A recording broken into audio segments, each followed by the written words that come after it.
Assalamualaikum hormatly istitvalary. Bugünkü videom yine Keltemler Kavrustanı yollarında. Keltemler Kavrustanı 4. Mart günü bir video çıkardık. Haş ettik emmelerde. Gayret edin ya uçma. Elinizden gelince kömek edin. Şöyle oval verin deyip. Şimdi yine de bugün 17. Mart. Yine 2 günümüz kaldı ağaylar. Gayret edin oval verin. Sizlerden iltimas. Yarın imkaniyatımdan var. Qalanıyla olduğum yüz vaağından bombunu ucanan yaşlı yetekçisi Xancan öyle düşündürmek ki. Assalamualaikum warahmatullahi wabarakatuh. Bahtiyar ayetiş yani 11 yılın başladı bu da şükür. O adımın herhalde yeterli.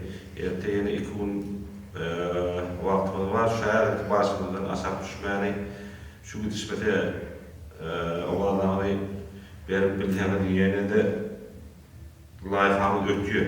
Bu da anlasa yolumuz asfalt boruyor demeyi. O yolunda devam edin. Ama yine bir gayret edelim 2 gün. Vaktimiz kaldı. Ama 2 gün vakit kaldı. Allah benden aldı.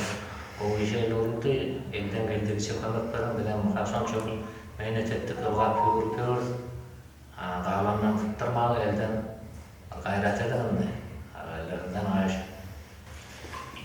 Assalamualaikum hormatly ildeşler, habarınız var. Keltemler Kabristanını, yolunu open budjete koyduk. Onun hemmenizden habarınız var. Şunun için hazır 9. orunda dururuz. Bir dereceli yetmemiz için halkımız, Taşkentdeki işlet gören oğullar, Qalıversede Moskvadaki işlet gören oğullarımızın kömegi hissası köp oldu.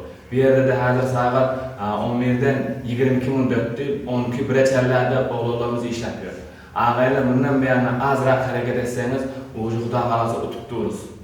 Bu Keltemler ilatımızda birinci mevzi open budjet utuş derecesinde dururuz. Şimdi de yine bir hayiş edecek, azrak hareket etsek, bu da qalasa orun bizinki oluyor.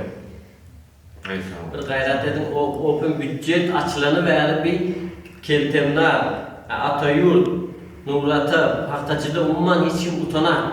Lekin her bizde utuş imkaniyetimiz var. 9. orunda var ya. Sizlerden haş bir gayret edin. Ağaylar, ağzı verişimizin nişanı ile şunda bildiriyor. Özbekistan kalkozum hazır büyülüm hasabını 7 layıka koydu. 7 layıkasam yukarıda utup otuyorlar. Olarım ağzı birleşip köyden üçünem yollar asfalt, taze nasoz, gerek bolsa sivetler, misli goro, transformatorlar koyulup durup şert şaraitler lüks derecesine gelin. Şunun için ağaylar şu safar birinci safar utup görsetsek halka, bundan keyinim yine de bizde imkaniyet açılıyor. İmkaniyet açıldığı sayı kıdığışımız köpürüp durup bize hem Nurat'ın mahallesimiz utuş derecemiz yukarı bolup durup ösüp ravajan bir yerem şehir bolup gidiyor. Bu da kalasa. Ekranda afisaniyada numaraları kaldırayım. Şu numaraları telefonu 2 tane operatör numarını kaldırayım. Adaklı 9'dan geçki 11 yarım 12 adet şöyle oturuyor operatörler.